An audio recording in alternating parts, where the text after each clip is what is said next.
विवेक ज्ञान धर्म में एक समाधि तथा कैवल्य अवस्था का वर्णन। योग दर्शन कैवल्य पाद 25वां सूत्र। समाधि जनित विवेक ज्ञान के द्वारा चित्त और आत्मा के भेद को प्रत्यक्ष कर लेने वाले योगी की आत्मभाव विशुद्ध भावना सर्वथा निवृत्त हो जाती है। व्याख्या: अपने स्वरूप को जानने के लिए जो इस प्रकार के संकल्प होते हैं कि मैं कौन हूं, कैसा हूं इत्यादि, इसका नाम आत्मभाव भावना अर्थात आत्मज्ञान के विषय का चिंतन है। ये जब तक मनुष्य को आत्मा के स्वरूप का ज्ञान नहीं होता तब तक ऊंचे से ऊंचे साधक में भी विद्यमान रहती है, परंतु जिसने विवेक ज्ञान द्वारा इस भेद को भली भांति समझ लिया है कि शरीर और चित्त आदि से आत्मा भिन्न है, जिसे अपने स्वरूप का संशय रहित प्रत्यक्ष अनुभव हो गया है, उसकी उपर्युक्त आत्मभाव भावना सर्वथा मिट जाती है। यही उसकी पहचान है। उस समय उस योगी के चित्त की कैसी स्थिति रहती है, यह बतलाते हैं 26वां सूत्र। उस समय योगी का चित्त विवेक में झुका हुआ कैवल्य के अभिमुख हो जाता है। व्याख्या: अज्ञान अवस्था में साधारण मनुष्यों का चित्त अज्ञान में निमग्न और विषय परायण अर्थात विषयों के अभिमुख रहता है, परंतु जब विवेक ज्ञान का उदय हो जाता है उस समय योगी का चित्त निस्सार संसार के विषयों की ओर नहीं जाता, उनसे सर्वथा विरक्त हो जाता है और उस विवेक ज्ञान में निरंतर रहता है तथा कैवल्य के अभिमुख हो जाता है, यानी अपने कारण में विलीन होना आरंभ कर देता है। क्योंकि चित्त का अपने कारण में विलीन हो जाना और दृष्टा स्वरूप में प्रतिष्ठित हो जाना यही कैवल्य है। यदि योगी का चित्त विवेक ज्ञान में झुका हुआ रहता है तथा अपने कारण में विलीन होने लगता है तो फिर व्युत्थान अवस्था में उसकी दूसरी वृत्तियां कैसी होती होंगी, इस पर कहते हैं 27वां सूत्र। समाधि के अंतराल में दूसरे पदार्थों का ज्ञान पूर्व संस्कारों से होता है। व्याख्या: विवेक ज्ञान में निमग्न हुए चित्त में व्युत्थान अवस्थाओं के समय जो अन्य वस्तुओं की प्रतीति का व्यवहार देखने में आता है वह दग्ध बीज के सदृश विद्यमान पूर्व संस्कारों से देखने में आता है। उन संस्कारों का सर्वथा नाश कब और कैसे होता है, इस जिज्ञासा पर कहते हैं 28वां सूत्र। इन संस्कारों का विनाश क्लेशों की भांति कहा गया है। व्याख्या: दग्ध हुए बीज के सदृश जो सूक्ष्म क्लेश है उनका अभाव जैसे प्रतिप्रसव से अर्थात कारण में कार्य के लय से बतलाया है, उसी प्रकार इनका भी समझ लेना चाहिए। जब तक किसी भी परिस्थिति में चित्त वर्तमान है तब तक संस्कारों का सर्वथा नाश नहीं होता। उनका नाश तो चित्त के अपने कारण गुणों में विलीन होने पर उसके साथ ही होता है, परंतु भुने हुए बीज के सदृश ज्ञान रूप अग्नि से जलाए हुए संस्कार विद्यमान रहकर भी पुनर्जन्म के हेतु नहीं बन सकते।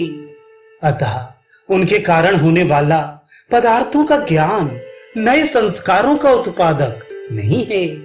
विवेक ज्ञान प्राप्त होने के बाद क्या होता है, इस जिज्ञासा पर कहते हैं 29वां सूत्र। जिस योगी का विवेक ज्ञान की महिमा में भी वैराग्य हो जाता है उसका विवेक ज्ञान सर्वथा प्रकाशमान रहने के कारण उसको धर्म मेघ समाधि प्राप्त हो जाती है। व्याख्या: जब विवेक ज्ञान उदय होता है तब योगी के चित्त में अत्यंत स्वच्छता आ जाती है, अतः उसमें विलक्षण शक्ति आ जाती है। उस समय योगी सर्वज्ञ हो जाता है।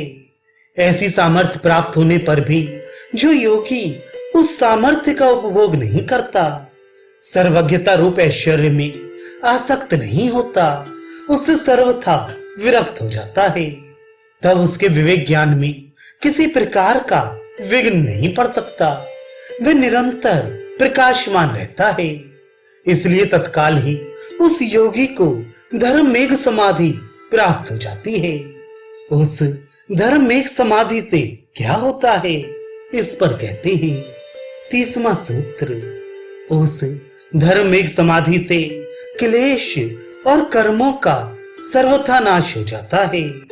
व्याख्या: उक्त प्रकार से जब योगी की धर्म मेघ समाधि सिद्ध हो जाती है, तब उस योगी के अविद्या आदि पांचों क्लेश तथा शुक्ल, कृष्ण और मिश्रित ऐसे तीनों प्रकार के कर्म संस्कार समूल नष्ट हो जाते हैं। अतः वह योगी जीवन मुक्त कहलाता है। उस समय योगी के ज्ञान का क्या स्वरूप होता है, यह बतलाते हैं 31वां सूत्र। उस समय जिसके सब प्रकार के पर्दे और मल हट चुके हैं, ऐसा ज्ञान सीमा रहित हो जाता है। इस कारण ज्ञेय पदार्थ अल्प हो जाते हैं। व्याख्या: विवेक ज्ञान की प्राप्ति के पहले ज्ञान को सीमाबद्ध करने वाले जितने भी अविद्या आदि पर्दे रहते हैं एवं उसमें जितना भी कर्म संस्कार रूप में संग्रह किया हुआ मल रहता है, वे सबके सब उपर्युक्त धर्म एक समाधि में नष्ट हो जाते हैं। इस कारण योगी का ज्ञान अनंत सीमा रहित हो जाता है। तब दुनिया के जितने भी ज्ञेय पदार्थ हैं, वे ऐसे अल्प हो आते हैं जिस प्रकार आकाश में जुगनू। उस समय उस सिद्ध और मुक्त योगी से कोई भी तत्व अज्ञात नहीं रह सकता। यहाँ यह प्रश्न उठता है कि तीनों गुण परिणामशील हैं, अतः उनका परिणाम अवश्यंभावी है। फिर वे योगी के लिए पुनर्जन्म देने वाले क्यों नहीं होते? इस पर कहते हैं 32वां सूत्र। उसके बाद अपने काम को पूरा कर चुकने वाले गुणों के परिणाम क्रम की समाप्ति हो जाती है। व्याख्या: जब योगी को धर्म में समाधि की प्राप्ति हो जाती है, तब उसके लिए गुणों का कोई कर्तव्य शेष नहीं रहता। उनका काम जो पुरुष को भोग और अपवर्ग देना है, पूरा हो जाता है। इस कारण उनका जो निरंतर परिवर्तन होते रहना रूप परिणाम क्रम है, वह उस योगी के लिए समाप्त हो जाता है। अतः वे भावी शरीर का निर्माण नहीं कर सकते। क्रम का स्वरूप बतलाते हैं 33वां सूत्र। जो क्षणों का प्रतियोगी है और जिसका स्वरूप परिणाम के अंत में समझ में आता है, वह क्रम है। व्याख्या: कोई भी वस्तु जब किसी एक रूप से दूसरे रूप में बदलती है या एक रूप में रहती हुई भी पुरानी होती चली जाती है, तब वह उसका परिणाम किसी एक दिन में, एक घड़ी में या एक पल में नहीं हो जाता। उसमें प्रतिक्षण परिवर्तन होता रहता है, परंतु जानने में नहीं आता। उस वस्तु का दूसरा परिणाम पूर्ण होने से यह अनुमान द्वारा जाना जाता है कि यह एक साथ नहीं बदली है, क्रम से बदलती रही है। इस प्रकार क्रम का ज्ञान परिणाम के अंत में होने से उसे यहाँ परिणामाप्रांत निग्रह कहा है और प्रत्येक क्षण से इसका संबंध है। एक क्षण के बाद दूसरा क्षण, उसके बाद तीसरा क्षण, इस तरह क्षणों के प्रभावी जो पूर्वापर का ज्ञापक अर्थात जानने में निमित्त है, उसी को क्रम कहते हैं। अतः इसको क्षण प्रतियोगी कहा गया है। क्षण प्रतियोगी का शब्दार्थ यह भी कहा जा सकता है कि जो क्षणों का प्रतियोगी यानी विभाजक विभाग करने वाला है, वह क्रम है। अब कैवल्य के स्वरूप का प्रतिपादन करके इस शास्त्र की समाप्ति करते हैं 34वां सूत्र। जिनका पुरुष के लिए कोई कर्तव्य शेष नहीं रहा। ऐसे गुणों का अपने कारण में विलीन हो जाना कैवल्य है, अथवा यूं कहिए कि दृष्टा का अपने स्वरूप में प्रतिष्ठित हो जाना कैवल्य है। व्याख्या: गुणों की प्रवृत्ति पुरुष के भोग और अपवर्ग का संपादन करने के लिए है। इसी काम को पूरा करने के लिए वे बुद्धि, अहंकार, तन्मात्रा, मन, इंद्रियों और शब्दादि विषयों के आकार में परिणित होती हैं।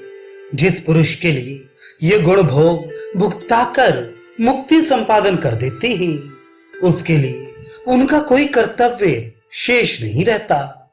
तब वे अपने प्रयोजन को पूरा कर चुकने वाले कार्य और कारण रूप में विभक्त हुए गुण प्रतिलोम परिणाम को प्राप्त होकर अपने कारण में विलीन हो जाते हैं। यही गुणों का कैवल्य अर्थात पुरुष से अलग हो जाना है। और उन गुणों के साथ पुरुष का जो अनादि सिद्ध अविद्याकृत संयोग था, उसका अभाव हो जाने पर अपने स्वरूप में प्रतिष्ठित हो जाना, ये पुरुष का कैवल्य अर्थात प्रकृति से सर्वथा अलग हो जाना है।